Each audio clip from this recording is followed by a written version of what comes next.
Infórmate antes, infórmate mejor. ADN Noticias 91.7. Hablamos con la verdad. 17 minutos para las 2 de la tarde. Venía en un matutino hoy día, la titular del Trabajo, a propósito de las leyes laborales que se pretenden impulsar en la administración del presidente Gabriel Boric. Claro, la más emblemática de todas, las 40 horas semanales de trabajo. Reducir la jornada laboral, que se ha corroborado en definitiva. Hay países que trabajan mucho menos y producen más. Chile se trabaja un poquito más, pero se produce menos. Y no solo eso, también el sueldo mínimo. Constanza Vargas nos cuenta los detalles.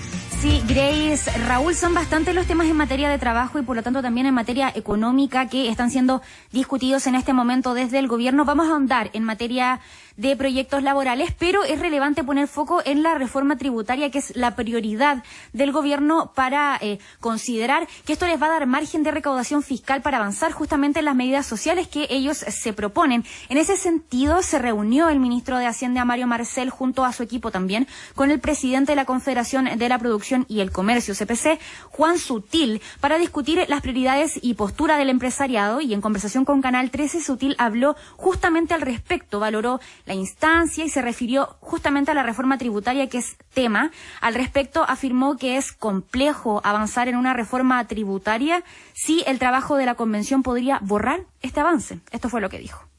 ¿Qué sacamos como sociedad o lo que yo pueda representar de llegar a un acuerdo de cómo avanzar un sector con otro? Porque además estos son acuerdos políticos que uno puede hacer ciertas recomendaciones y planteamientos, pero finalmente se zanja en el Congreso. Pero resulta que tú estás en eso, se aprueba en la convención ciertas reglas que no se condicen con lo que Chile necesita para llegar al desarrollo.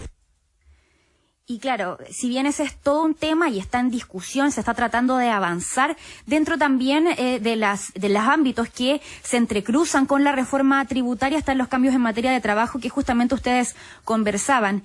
En discusión con el Mercurio, la ministra del Trabajo, Janet Jara, habló de hecho de las promesas de campaña del sector. Ahí destaca el sueldo mínimo, el plan del gobierno de llegar a los 500.000 pesos al fin del periodo presidencial. También está el planteamiento de reducir la jornada laboral a 40 horas, según la ministra Jara. Esto aportaría también a la productividad del país. Y nos detenemos a hablar justamente del sueldo mínimo. Existen críticas sobre el efecto que este podría tener en la economía nacional. En conversación con ADN consultamos a Hernán Román, economista y director de la Escuela de Ingeniería Comercial de la Universidad de las Américas, cuál es su perspectiva al respecto, y afirmó que mientras el avance sea progresivo, esto puede ser beneficioso.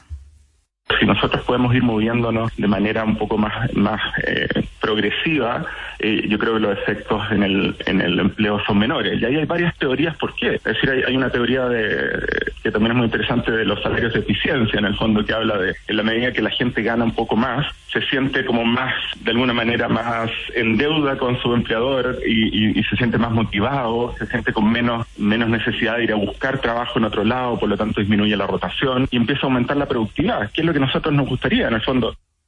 Sobre salario mínimo, justamente la ministra Janet Jara afirmó que el proyecto de salario mínimo debería empezar a regir desde el 11 de mayo. Hay recordar y destacar que el aumento de 500.000 pesos debería haberse reflejado al final del periodo presidencial. En esa misma línea, la ministra afirma que se está trabajando en el diseño todavía para avanzar en la meta. Veremos entonces cómo sucede este aumento del salario mínimo y también si se reduce finalmente las horas de trabajo a 40.